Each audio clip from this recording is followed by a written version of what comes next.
दोस्तों Jayaprakash power ventures limited की बात करें तो कंपनी ने क्वार्टर 4 के रिजल्ट को डिक्लेयर किया। बहुत ही ज़बरदस्त रिजल्ट रहा।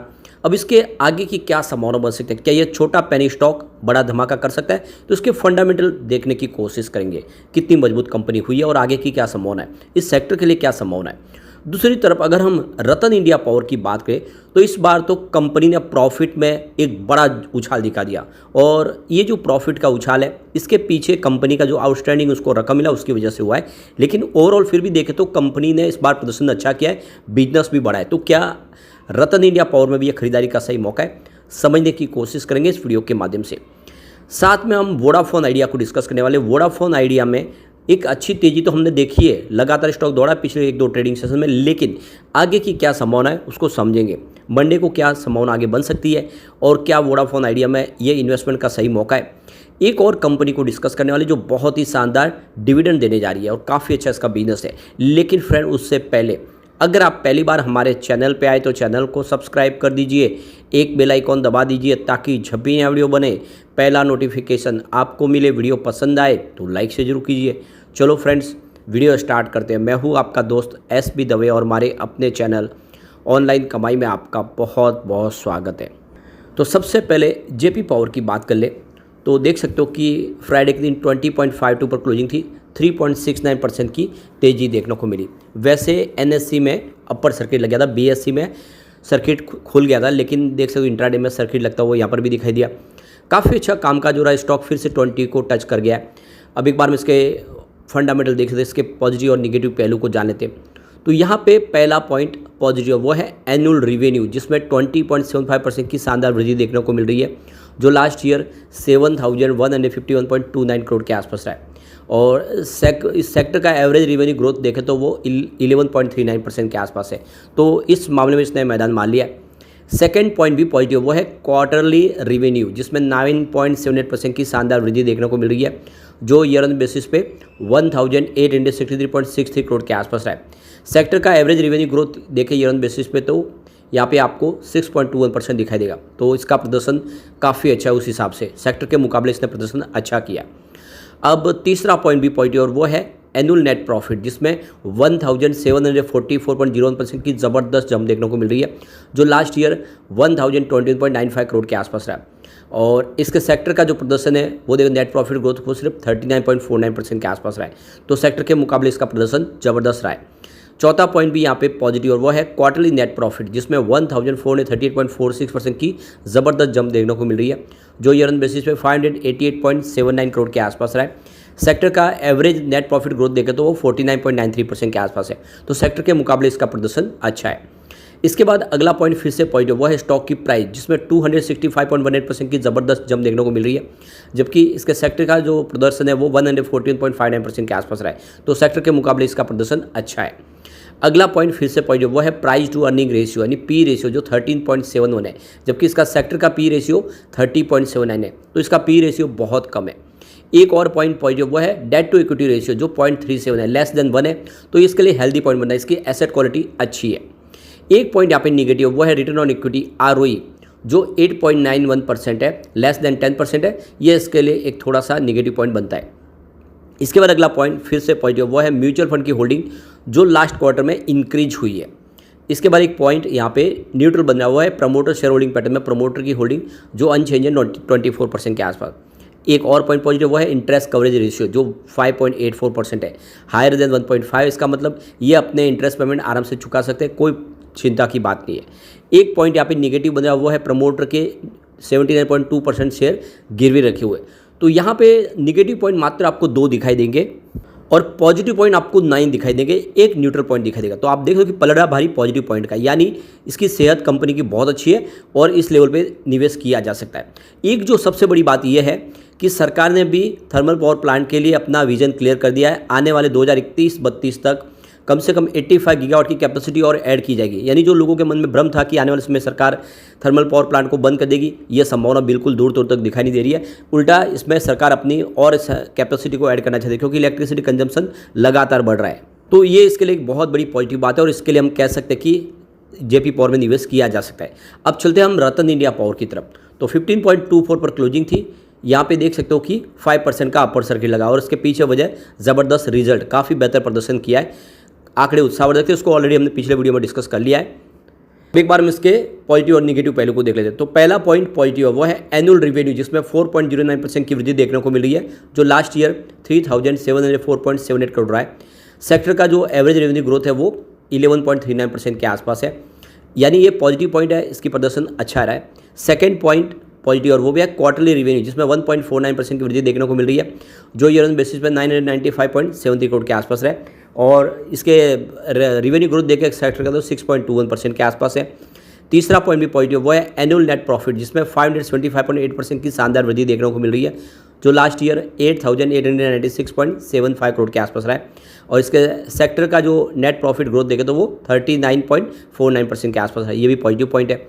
इसके बाद अगला पॉइंट फिर से पॉजिटिव, वो है क्वार्टरली नेट प्रॉफिट, जिसमें 2,307.36% की बम्पर बढ़त देखने को मिली है, जो ईयर ऑन बेसिस पे 10,665.75 करोड़ के आसपास रही है। तो ये देख सकते हो इसके सेक्टर का जो नेट प्रॉफिट ग्रोथ देखें तो वो 49.93% के आसपास है, तो उसके मुकाबले ज़बरदस्त प्रदर्शन किया है। इसके बाद अगला पॉइंट फिर से पॉजिटिव, वो है स्टॉक की प्राइस, जिसमें 379.37% की बम्पर बढ़त देखने को मिली है। तो इसके सेक्टर में 255% के आसपास की वृद्धि हुई है, तो ये भी इसके लिए एक पॉजिटिव पॉइंट बन रहा है। इसके बाद अगला पॉइंट फिर से पॉजिटिव, वो है प्राइस टू अर्निंग रेशियो, जो 0.91 है, ये lower than sector P ratio, यानी इसका जो पी रेशियो काफ़ी कम है, जबकि सेक्टर का पी रेशियो 30.79 है, तो ये भी इसके लिए बहुत अच्छी बात है। एक और पॉजिटिव पॉइंट है, वो है डेट टू इक्विटी रेशियो, जो मात्र 0.81 है, लेस देन 1 है, इसका मतलब इसकी एसेट क्वालिटी काफ़ी हेल्दी है। एक और पॉइंट पॉजिटिव, वो है रिटर्न ऑन इक्विटी ROE, जो 203.87% के आसपास है, लेस देन मोर देन 20%, तो ये भी इसके लिए एक पॉजिटिव पॉइंट बनता हुआ दिखाई देगा। एक और पॉजिटिव पॉइंट है, वो है म्यूचुअल फंड की होल्डिंग, जो लास्ट क्वार्टर में इंक्रीज हुई है, और प्रमोटर की होल्डिंग 44.06% के आसपास, जो अनचेंज है। अब यहाँ पे अगला पॉइंट है तो इंटरेस्ट कवरेज रेशियो, जो 0.42 है, तो लेस देन 1 है, ये इसके लिए एक नेगेटिव पॉइंट बनता हुआ दिखाई देगा। एक और नेगेटिव पॉइंट है, वो है प्रमोटर के जो प्लेस शेयर है वो 88.65% है, तो ये दो नेगेटिव पॉइंट है। तो यहाँ पे क्लियरली देखो कि 9 यहाँ पे टोटल आपको पॉजिटिव पॉइंट दिखाई देंगे और मात्र 2 पॉइंट ही नेगेटिव है, एक न्यूट्रल पॉइंट है। तो जो पलड़ा भारी है वो पॉजिटिव पॉइंट का है। तो कुल मिला के कह सकते हैं कि ये कंपनी वाकई में मजबूत है और निवेश किया जा सकता है इस लेवल पर। आने वाले समय जिस तरह से कंपनी NCLT की प्रक्रिया से बाहर जल्दी आ सकती है, कंपनी के पास अच्छा खासा इस समय फंड भी दिखाई दे रहा है, तो दाव लगाया जा सकता है। अब चलते हैं हम वोडाफोन आइडिया की तरफ। तो 15.10 पर क्लोजिंग की 7.47% की शानदार तेजी देखने को मिली, ज़बरदस्त दौड़ रहा है। अब यहाँ पे देख सकते हो कि जो बड़ी अपडेट निकल के आ रही है कि कंपनी ने यहाँ पे करीब 18,000 करोड़ का IPO लाया था, जिसका 30 दिन का जो एंकर लॉक इन पीरियड है वो सोमवार को खत्म होने वाला है। पिछले कुछ दिनों से स्टॉक में बिकवाली का दबाव देखने को मिला था और शुक्रवार को स्टॉक ने अच्छी खासी तेज़ी बताई और जो क्लोजिंग है वो 15 के ऊपर ही। तो लॉक इन पीरियड खत्म होने के बाद फिर से स्टॉक में बिकवाली का दबाव दिख सकता है। तो यहाँ पे 11 रुपये प्रति शेयर के भाव से शेयर दिए गए थे IPO के अंदर 7.27 प्रीमियम के आसपास। तो ये देख सकते हो कि इस हिसाब से स्टॉक है उस दिन 12 रुपये तक पहुँच गया था प्रीमियम के साथ में, 11 रुपये में शेयर दिए, 12 रुपये के आसपास इसकी लिस्टिंग हुई थी।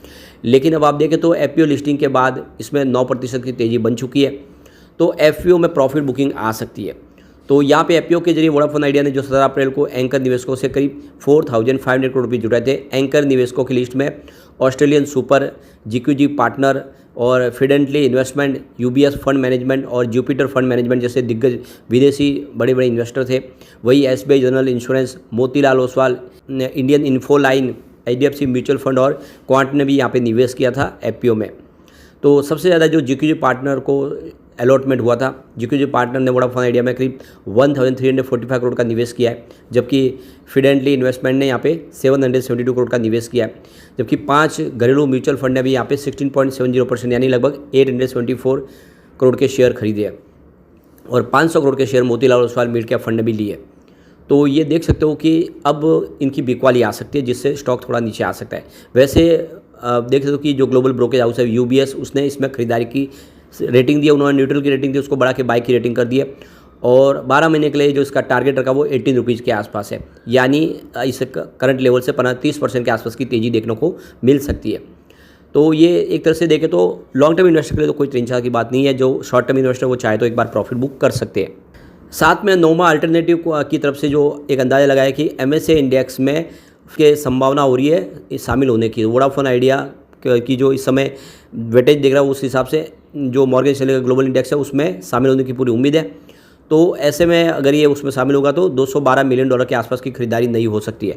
तो ऐसे में लॉन्ग टर्म इन्वेस्ट करें तो अच्छी खरीदारी का मौका है। दूसरी तरफ देखें तो IIT ग्रोथ अपॉर्चुनिटीज फंड के जो CEO है मोहित गुलाटी, वोडाफोन आइडिया के शेयर को लेकर बुलिश है और लंबी अवधि के लिए खरीदारी की संभावना दिखा रहे। उनके हिसाब से ₹12 के आसपास मिले तो खरीदारी करनी चाहिए। 18 से 20 का स्तर देखने को मिल सकता है, यानी 20 तक स्टॉक जा सकता है। अब चलते हम सुप्रीम इंडस्ट्रीज़ की तरफ। 5459 पर क्लोजिंग थी, 0.95% लगभग 1% के आसपास की गिरावट देखने को मिली। कंपनी ने अब डिविडेंड का ऐलान कर दिया है, तो कंपनी यहाँ पे 1100% का ज़बरदस्त डिविडेंड देने जा रही है, यानी पर शेयर आपको ₹22 का डिविडेंड मिलेगा और इसकी एक्स डेट है 21/6/2024। तो इस समय अगर आप खरीदारी करते हो तो आपको डिविडेंड का फ़ायदा मिल जाएगा। ये फाइनल डिविडेंड है और बिजनेस काफ़ी अच्छा। आप देख दो कि मार्च 2023 में इनका रेवेन्यू 2610 करोड़ के आसपास था, जो मार्च 2024 में बढ़ के 3026 करोड़ तक पहुंच गया। दिसंबर में 2470 करोड़ के आसपास था। तो रेवेन्यू ज़बरदस्त बढ़ा है, चाहे आप क्वार्टर बेसिस पे देख ले या ईयर ऑन बेसिस पे देख ले तो। और यहाँ पे प्रॉफिट थोड़ा सा स्लाइटली कम हुआ है।